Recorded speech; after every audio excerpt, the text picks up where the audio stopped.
Hi Foxes, and welcome back to my channel. This is Brittany from SHOPFOXBURROW. I am SHOPFOXBURROW on Poshmark, Instagram, and Etsy. And today I thought I would do a sort of much requested kind of video that kind of stems from Instagram.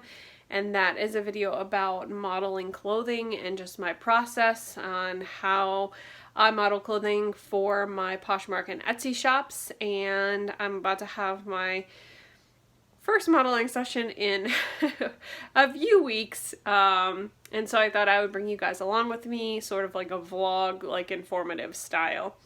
So I am in my studio right now, and I'm going to flip it around and show you guys what it looks like in here and kind of what we're working with. So over here is actually my clothing rack. It's normally a little bit neater, but I've been getting in some packages and not doing any modeling, so this is kind of what I'm working with today. A lot of the stuff on top is just like things that just arrived. I've got some like pants and stuff down here that need to be modeled. I've got like a boatload of hats. I'm not dealing with that today. And then of course my computer chair is, you know, a hot mess as it always is. So over here is my big picture window. This is where I get most of my natural daylight, but I also have a umbrella light that I like to use because it gives like a nice soft glow, and then I keep my ring light off to the side. I don't like the way that it looks when it's directly in front of me, so I use it as like a contrast to that umbrella light. I've got this little plant situation going on here from when I was photographing my white dresses, and I think I'm going to leave it up for my photo shoot today. So I'm going to be taking pictures right in this little space between the shelf and the plants, and I do have the overhead lights off. I want to make sure that I get as much natural lighting as I can without having too much of that yellowing effect that comes from synthetic lighting. Even though these are pure white bulbs and they're supposed to mimic sunlight, it's just not the same, so I do like to keep the light off when I photograph.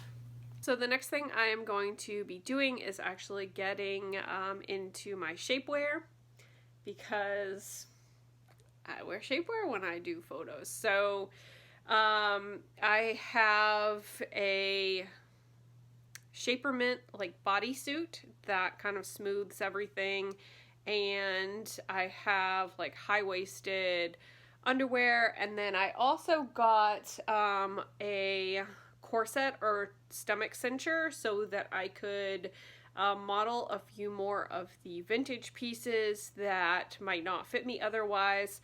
Shapewear is not something that people are really shy about in the vintage community. A lot of people wear shapewear.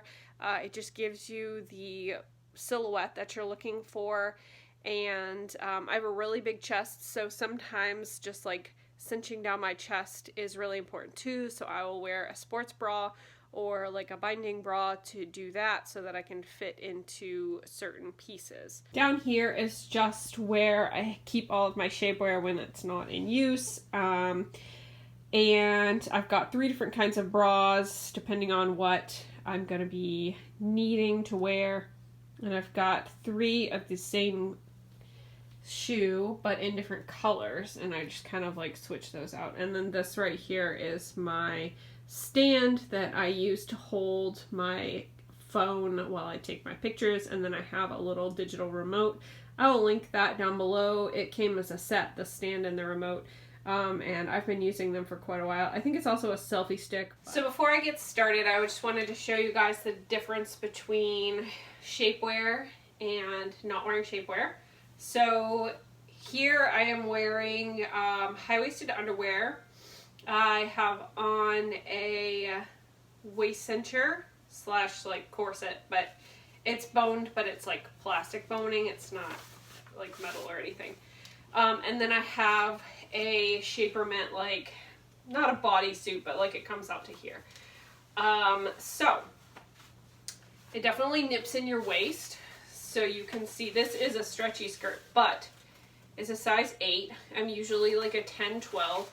And you can just see from the front, like it flattens more here. Like normally it will be very like sticking out right here, like more poochy. So it's definitely like if I were modeling for pictures, it's definitely more of a like sleek line.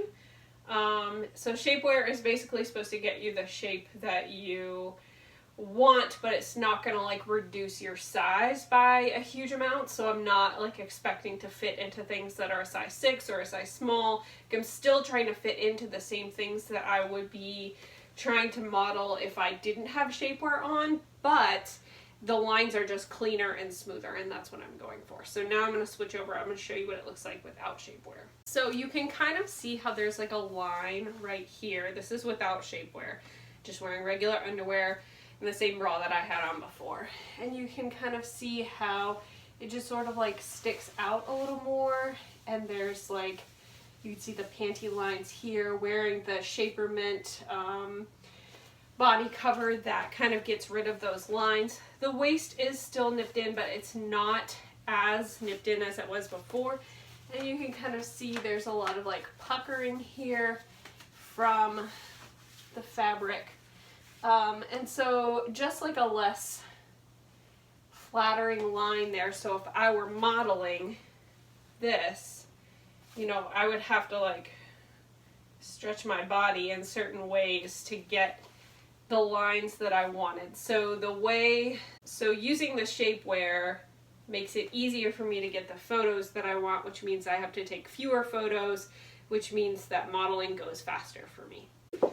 Okay, so for a full outfit, I might do something like this, where I've got contrast shoes that match my lipstick, my earrings. You might not be able to see this very well in the cover photo on Poshmark, but all the details together do make a difference. And then you're basically going, I've got the camera facing me so I can see it, and I've got my remote, and you're basically going to do different poses until you feel like maybe you've got one that looks pretty good, and then you snap the shutter. You can take pictures from all angles if you don't also want to take a picture of the item on a dress form. If you do accessories, just make sure, like I wouldn't want to have the bag behind me and just have a chain across my chest. So just keep in mind, just think of it like you're taking an outfit photo for like an outfit of the day sort of group type of thing. Yeah, so that is one. I'm going to show you guys one other, and then after that, I think you will probably know what to do. Again, I've got the shapewear on again.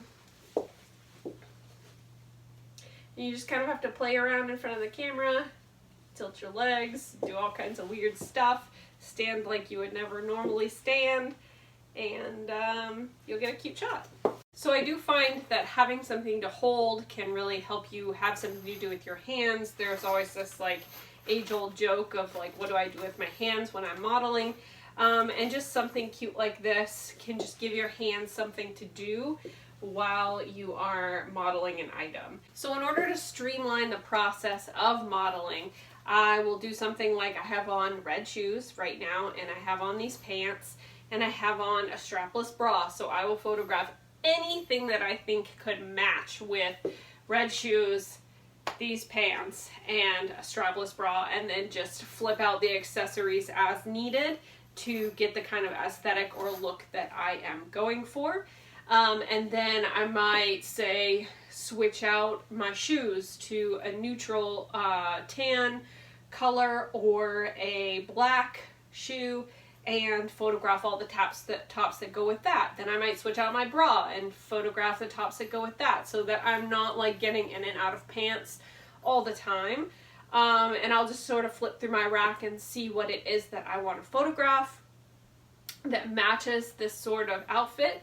And then when I do dresses, I will do all the dresses that match the red shoes, all the dresses that match the black shoes, all the dresses that match the tan shoes, and then I will just switch up the accessories. That way I'm not getting in and out of shoes that have buckles, or just like switching up too much too often. So I want to change as few things in between photographs as I can. So that is sort of how I streamline the process and make it a little bit faster.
Okay, you guys, so that about sums it up. I hope that this video was helpful for you. If you have any more questions about modeling, leave me a comment down below and I will do my best to answer. And I hope that you will hit the thumbs up button and subscribe to my channel if you are not already. Spread the word about my little channel. I am trying to get to the point where I can make a little bit of money off of this, maybe get a camera that is not my phone. And that would be great. But anyway, yeah, I hope that you will tune in again, and I'll see you next time. Bye!